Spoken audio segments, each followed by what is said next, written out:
Italian Wine Podcast. Chin Chin with Italian wine people.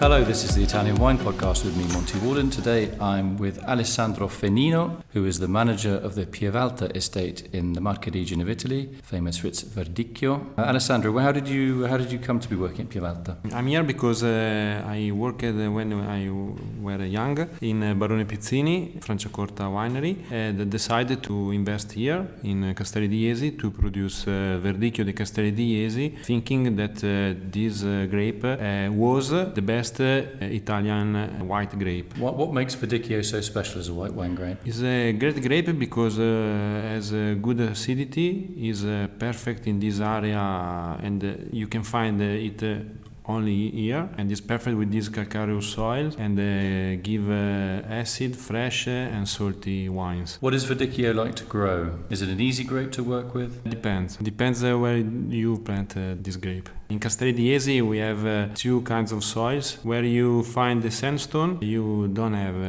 much problem to. What is that? Because it drains quite well. Because the roots find more easy the water and grow well. A good leaf and good grapes. When you find the clay, the calcareous clay, the soil is very, very compact and roots can't go deep, and so it's more difficult, especially in dry year like this we are living. But this difficult give different Verdicchio, and it's very interesting. So you have one grapes, but in different soils the grape give you different wines, and this is for me is a great terroir that give this. So do you make different bottlings from the sandstone soil and the more calcareous soil? Do you make two different wines? Do you bottle those soils separately? Yes, I try to separate always. So I produce San Paolo, my Riserva, from sandstone soils, and Dominé is the other crew from clay soil. The Pievalta is the blend of the two soils. Okay, so you make three Verdicchio di Castelli di Jesi. Pievalta is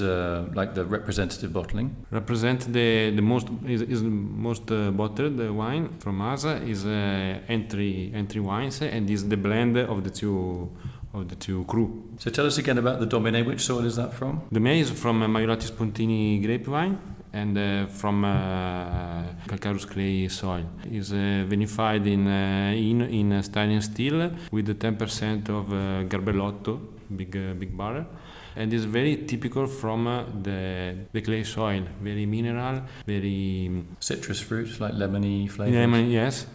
More, it's very fine. In San Paolo, that is from sandstone, you have more power, and that power needs for my taste, what I like, times to develop in fine wines. Okay? In the bottle.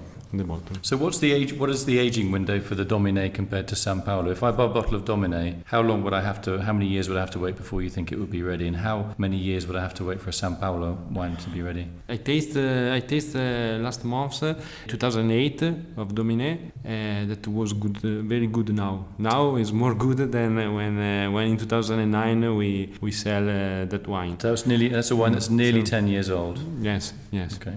And from San Paolo is think to be a long aging wine, and I think it could be good also after 20 years. People don't, the young generation don't want to buy Verdicchio and think, I'm going to buy this today and I'm going to drink it in 2000 and what would it be, like 2036. So how do you square that circle in terms of your viticulture? What are you doing in your viticulture to make the wines maybe more friendly when they're younger?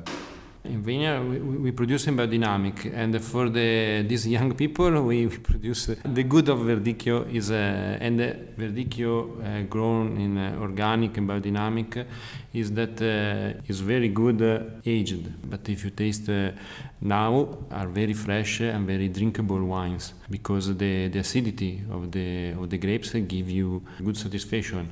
And also, if you work in biodynamic like we do, you have the second part of the mouth. You have the salty, you have the mineral, you have the longness of the wine. And this is fantastic with dishes, with seafood, but also with the meat. Verdicchio has the structure to drink also with the meat, with the seafood, chicken. So why did you decide to go biodynamic? I mean, you're near the sea, which is presumably quite a humid region. You're thinking, why would I make life difficult for myself growing a white wine grape with biodynamics? Why do you do it? Biodynamic is the opportunity to produce real wine. If you want to produce terroir wine, you have to work in biodynamic, organic, a good organic or biodynamic.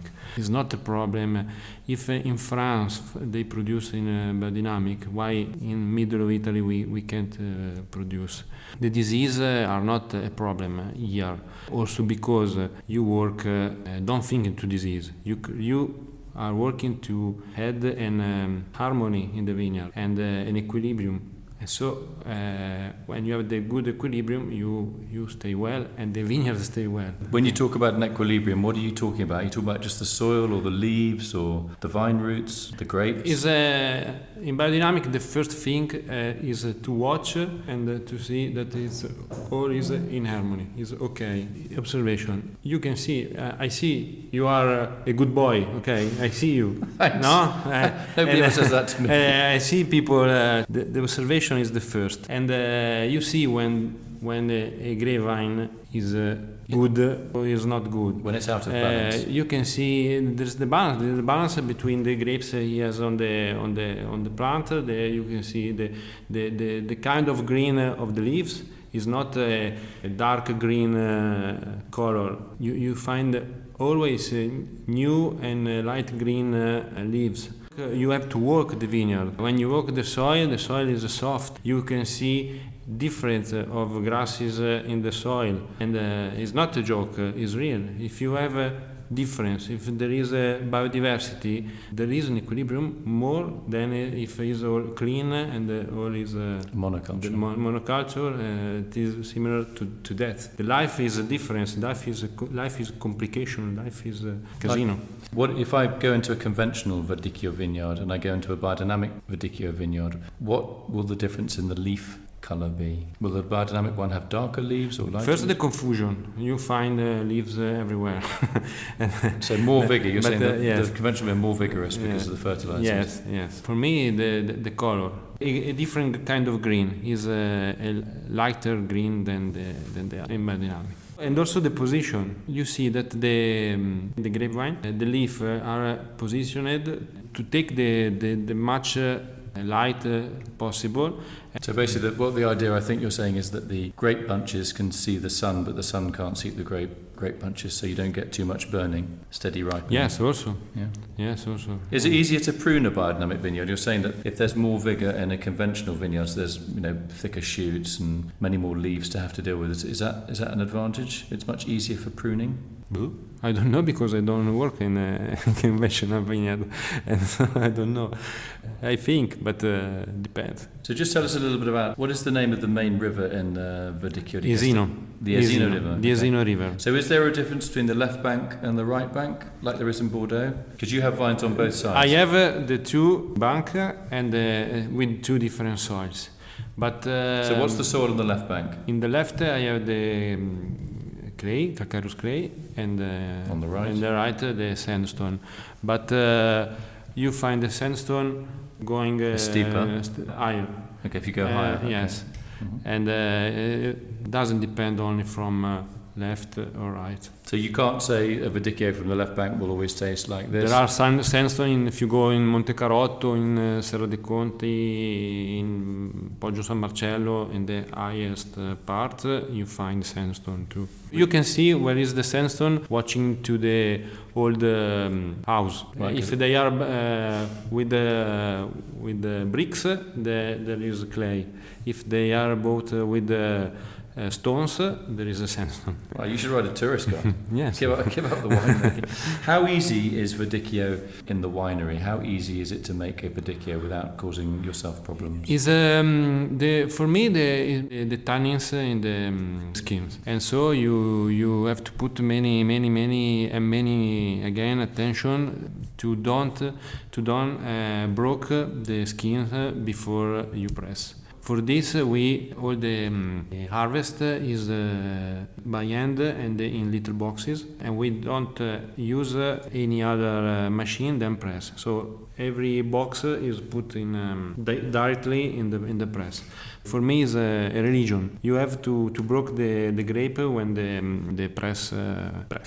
So when you press the grapes, these whole berries, whole bunches, are you pressing very gently? Yes, gently, and is it easy to press Verdicchio? It's not like a very gelatinous grape. What's it like? It depends from the sandstone is more difficult because there is more bigger grapes. Yes, in clay the skin is thicker.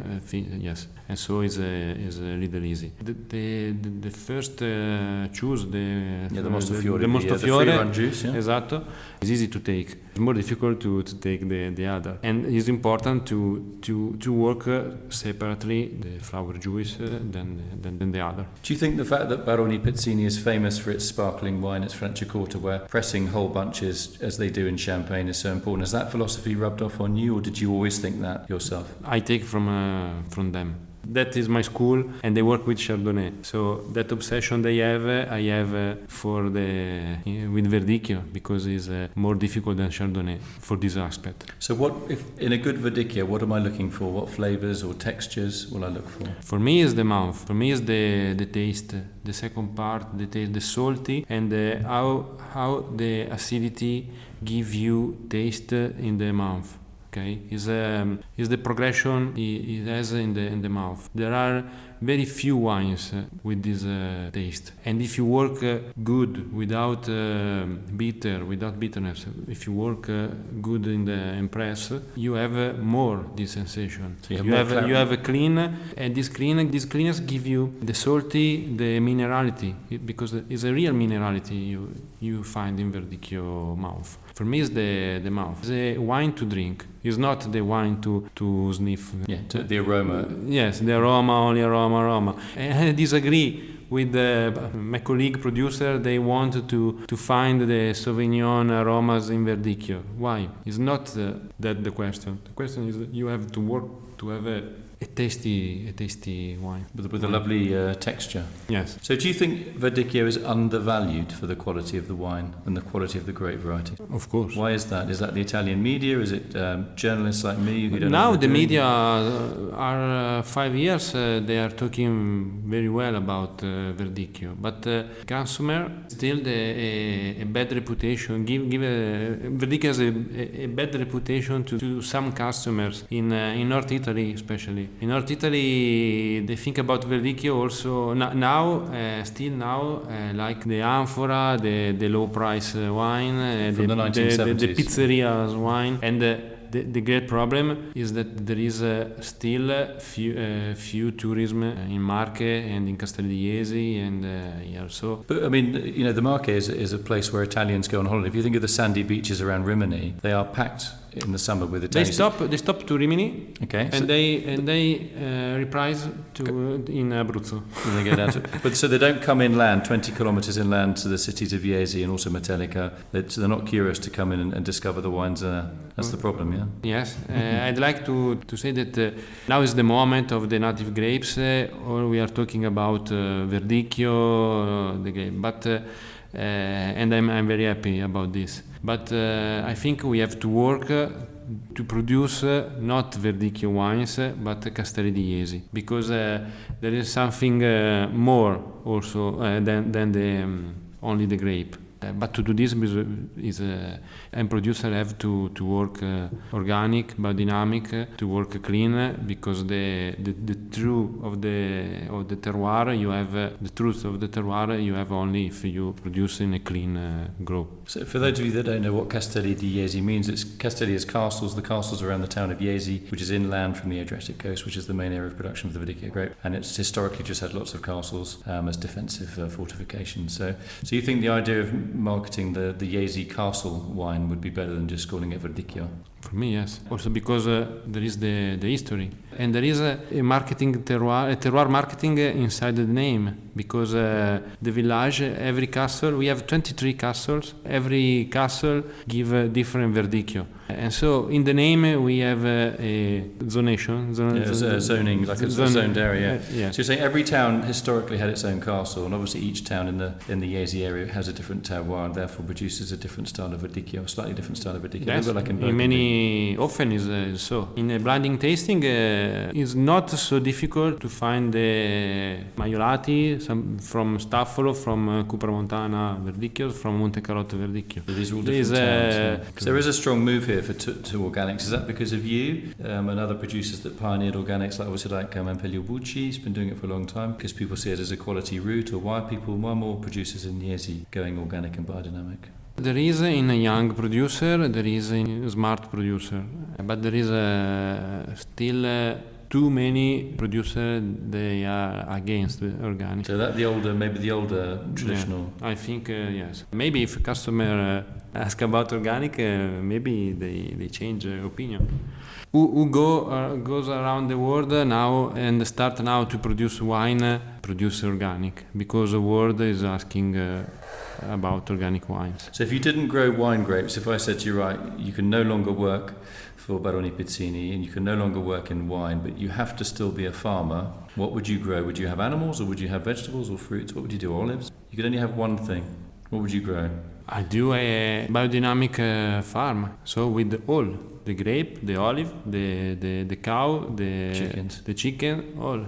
My idea is in the future to put animals in the vineyard. In Pievalta, where we have the most of our vineyard, to put to do also wheat. So the people at Pizzini, they're happy with it. They think, hang on, Alessandro, you're such a dreamer, with all these big projects. Or do they think, actually, no, this is really good for our brand and the quality of our wine? Do they support you? They are happy about this, about Pievalta, and I talk about this idea with them. And if you can, okay. If you do, okay. But step by step. Step by step, yes, of course. Everything. Our history is so. We didn't start like a train. Pievalta is a step-by-step winery. We start with the vineyard, and only after 6 years we have our own cellar. Yeah, you think about what you're going to do, and then you do it, and then you go on to the next thing. Yeah, okay. Alessandro Fenino, manager of the Pievalta winery in the Marche. Fascinating to talk to you about Verdicchio and about biodynamics, and I wish you every success with the creation of a very biodiverse farm full of chickens and cows and olives and fruits in the future. Olives now. We produce a little bit of oil, we produce now. Okay, Alessandro Fenino, thank you very much for telling us about Verdicchio, about the Marche, about Pievalta, and about biodynamics. And I hope to catch up with you at some stage again in the future and see how your biodiversity projects are going. Thanks a lot. Thank you very much. Ciao. Follow Italian Wine Podcast on Facebook and Instagram.